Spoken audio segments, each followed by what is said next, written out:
corporations and the super wealthy. A few years ago, the Trump GOP tax cuts proved to be a dud for our economy and a political loser for the Republican Party. You may remember they thought in 2017 they'll run on this in 2018 and win landslides in the House and Senate. And by the time 2018 rolled around, November, they weren't even talking about it. It was so unpopular with the American people because they knew it was aimed at the very highest elites who have plenty of money. While Republicans don't seem to learn from their mistakes, the Republican-led House Ways and Means Committee will advance a sweeping array of new tax giveaways that reward the wealthy and the well-connected while leaving ordinary families in the lurch. The latest GOP tax scam feels like a bad rerun, where the biggest winners are giant companies, big oil polluters, ultra wealthy households. After the Trump tax law blew a nearly $2 trillion hole in our national debt, forecasters say this new Republican proposal would increase the debt by another $1 trillion. Can you believe this? Just 2 weeks after these hard-right Republicans are arguing that we have too much debt and we got to reduce the deficit, they are now arguing for a huge reduction just so they can give tax breaks to their very ultra-wealthy friends. Before the ink is even dry on avoiding default, the same Republicans want to blow another $1 trillion hole into the deficit. What hypocrisy. What hypocrisy. Of course, they only care about the deficit when it suits them. We all saw it last time when they pushed for tax cuts for the ultra wealthy in 2017. There was no trickle-down stemming from that huge benefit Republicans gifted the wealthy. In fact, for a decade, ever since the days of Jude Wanniski, for those old-timers who remember him, this idea that trickle-down works has been totally discredited, trickle-down in taxes. Instead, what happened after 2017, the Trump tax cuts translated into huge profits for shareholders. We saw trillions of dollars in corporate stock buybacks. We saw the vast majority of Americans reject these Republican policies. So if Republicans really want to help working and middle-class families, if they really want to lower the deficit, as they've claimed for years, they'll stop pushing this irredeemably flawed tax package. It's time to get to work, to focus on what matters for American families. Senator Stabenow. Well, thank you so much, Senator Schumer, and good afternoon. And I would just say also, here they go again. The reality is that Republicans never met a problem that couldn't be solved with another tax cut for the wealthy.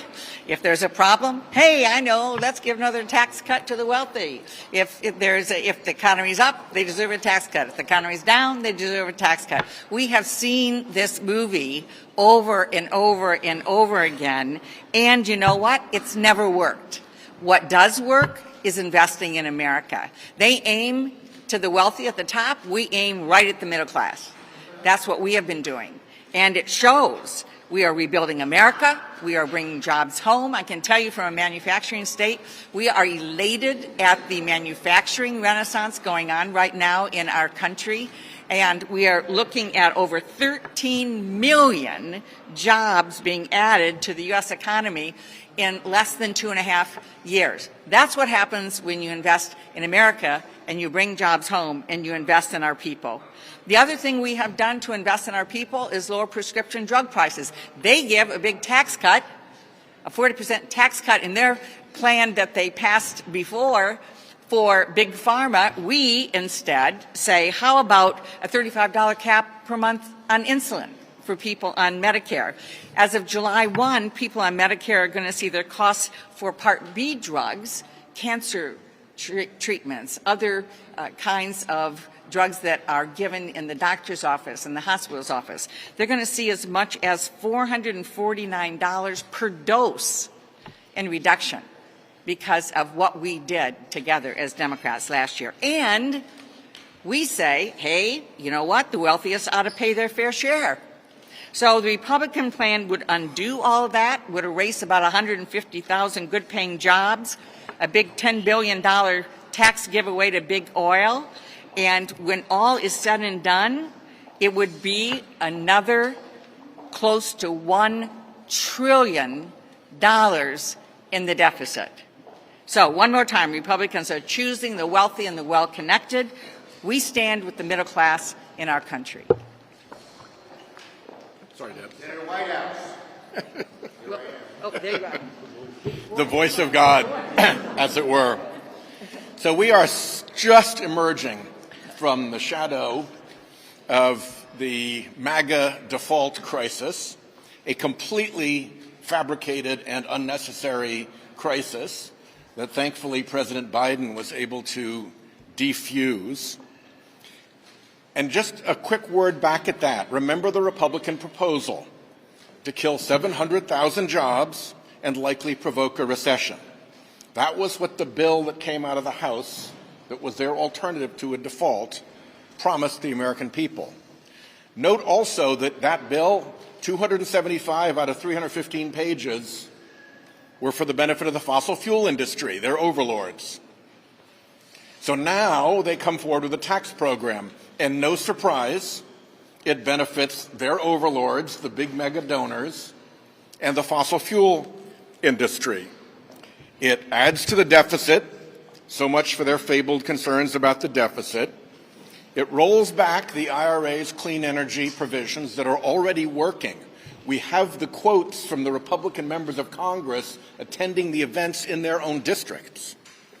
It would repeal, believe it or not, polluter superfund taxes, and it would encourage companies, big companies that can do this, to hide their profits overseas, to dodge taxes so they can compete against small businesses more effectively.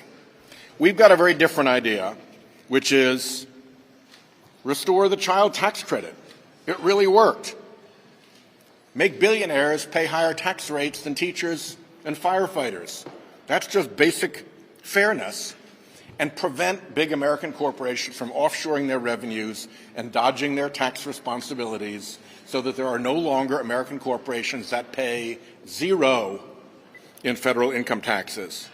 And I'll close by saying, if you want to have a little fun about the Trump tax cuts never having trickled down, go watch Senator Kane's examination of our witnesses in the Budget Committee on this subject.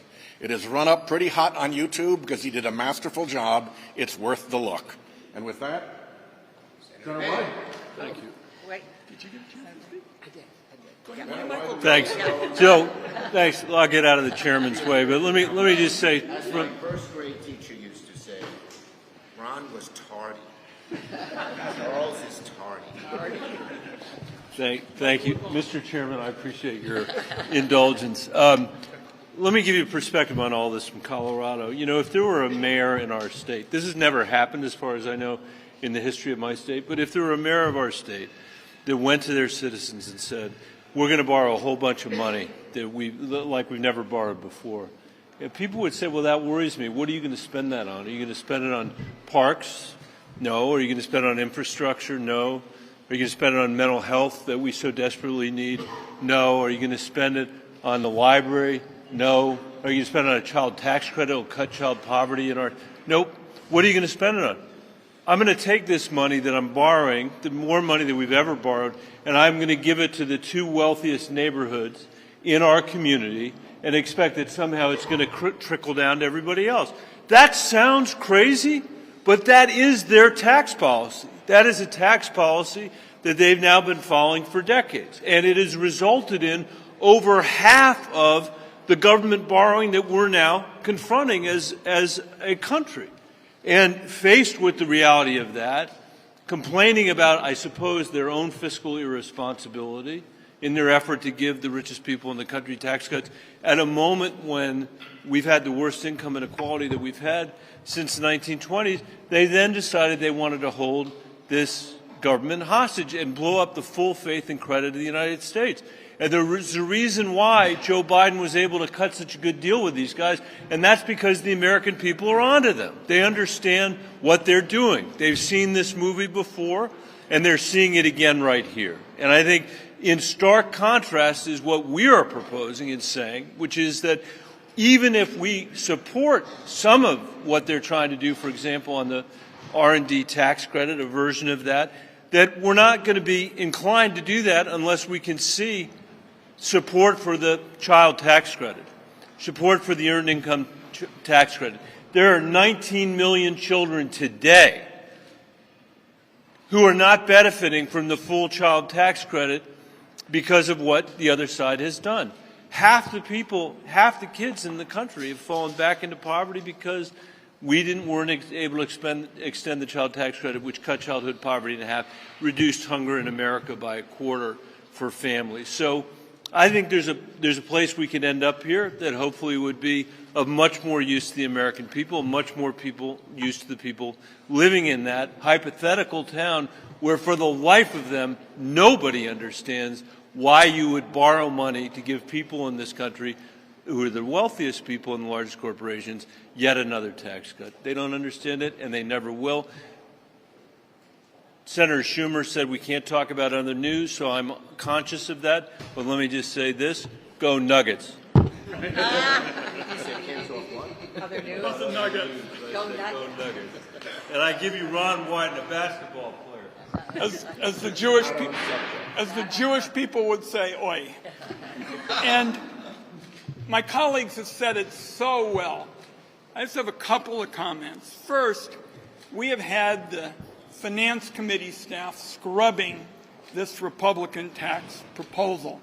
And what I can tell you is, overall, this Republican tax package is cut from the same cloth as the 2017 tax bill. And if I were to send one message about it, this House bill puts the benefits for the people at the top up here. The mega wealthy, the big corporations, they're here. And the working families get a token that's around here. That's kind of my assessment about it. And the fact is, not only is this not fair, this defies the way the Senate Finance Committee and leadership on both sides of the aisle has always worked.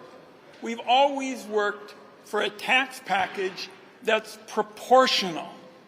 You just heard Senator Bennet, the champ with Senator Brown of the child tax credit, spell it out. We're very strong supporters of research and development and that tax credit. Senator Schumer leading us on the China package so we can compete better in that part of the world. So we like that a lot. But the package for working families has got to be proportional. You can't have this big gap between the top and folks over here. So that's really our bottom line. And the other point I'd like to make, because we're so proud at the Finance Committee of having taken the lead for the clean energy package, the $300 billion worth of tax credits, once again, the Republicans are trying to turn back the clock. Manufacturing in much of this country is now doing quite well because we led the effort on innovation, which was to no small part about clean energy. So ultimately, this legislation, as so much of their flawed economics, is another big gift to China. And that's why we have a very different alternative. My colleagues have talked about it. That's what we're going to fight for, because it puts us on the side of working people and kids and families and creating the kind of innovation that our country needs. Thank you, Leader. Thank you. Ronald. Yes, Ranu. Senator Vance just announced he's going to place a hold on all DOJ nominees other than Marshall nominees given the Trump indictment. Can you respond to that? And more broadly, the Republican criticism of the Justice Department has declined to prosecute Hillary Clinton over classified records, but has prosecuted Donald. Look, I'd say this. First, I'm not familiar with what Vance said, so I'm not going to comment on it. In terms of the Trump indictment, no one's above the law, including Donald Trump, and there ought to be no political or ideological interference as the case moves forward. Yes. This nice man right here. Yes. Surprise. He's surprised I called on him. Speaker McCarthy says that he wants to have a debate about restructuring the FBI. Is that a debate the Senate should have as well? Look, the bottom line is, again, We don't need political interference. We need strong law enforcement, and Donald Trump's not above the law, plain and simple. Yes. The House is now going to go to 22 levels, another $120 billion below the debt ceiling deal. Can you react to that? Yeah, the bottom line is that I don't think that would have much support in the Senate among Democrats or Republicans. Senator Schumer. Yes. Senator Schumer. Bolton and then you. Mike Rounds says that there's no question Trump's indictment is going to create a headwind for Republicans and make it tougher to take back the Senate in 2024. Do you agree with that? No comment. House Democrats have put together some discharge petitions on gun-related bills over in the House. You had a conference or conversation with your caucus a couple weeks ago about gun. Are you going to bring any gun-related Yeah, bills? we're having very serious discussions on how the best way forward to move forward on guns is. What they're sending over is just awful. It allows you to conceal what is in effect an assault weapon, and that's been used in many of the killings. The killing in Tennessee, when you can convert a handgun into an assault-like weapon, you can conceal it because you can't see the barrel. That's been used in a good number of the recent killings. When you saw that horrible picture of those poor children going away on the bus where 3 of their 9-year-old classmates had been killed, and you realize it was that gun that did it, it's just appalling that they're doing this. Last one. Background check? Last one. Okay, you have your AI briefing coming up here shortly. What is it that you hope senators take out of this? And Senator Durbin said that he's hopeful but skeptical that there could be some sort of AI legislation. Look, it's a very difficult issue, but we're off to a very good start. You can't ignore this issue because it's going forward.